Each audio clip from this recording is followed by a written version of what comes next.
लोकशाहीचा बुलंद आवाज, रिपब्लिकन वार्ता, महाराष्ट्र। फुलंब्री शहरात महापरिनिर्वाण दिन साजरा। विश्वरत्न डॉक्टर बाबासाहेब आंबेडकर यांना आदरांजली। बातमी फुलंब्री इथून। फुलंब्री शहरात विश्वरत्न भारतीय संविधानाचे जनक डॉक्टर बाबासाहेब आंबेडकर यांचा महापरिनिर्वाण दिन श्रद्धेने साजरा करण्यात आला।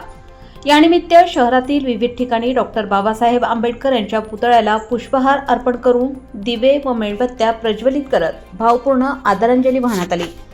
डॉक्टर बाबासाहेब आंबेडकर यांचे 6 डिसेंबर 1956 रोजी निधन झाले। त्यांच्या पुण्यतिथीचा हा दिवस दरवर्षी महापरिनिर्वाण दिन म्हणून साजरा केला जातो। परिनिर्वाण म्हणजेच मृत्यूनंतरचे निर्वाण असून बौद्ध धर्मातील हे एक महत्त्वाचे तत्व आहे।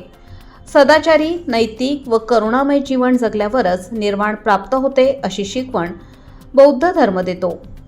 डॉक्टर बाबासाहेब आंबेडकर यांनी आयुष्यभर गोरगरिबांच्या हक्कांसाठी, सामाजिक समतेसाठी आणि अस्पृश्यतेसारख्या अमानवी प्रथा नष्ट करण्यासाठी संघर्ष केला।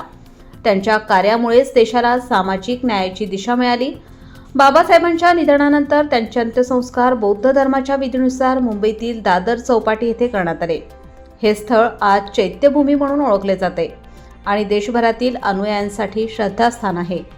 या महापुरुषाच्या महापरिनिर्वाण दिनानिमित्त फुलंब्री शहरातील नागरिकांनी मोठ्या संख्येने सहभाग नोंदवून बाबासाहेबांच्या विचारांना अभिवादन केले। रिपब्लिकन वार्ता Maharashtra वृत्तवाहिनीसाठी Marathwada उपसंपादक Akbar Shah. Subscribe now and press the bell icon. Never miss an update.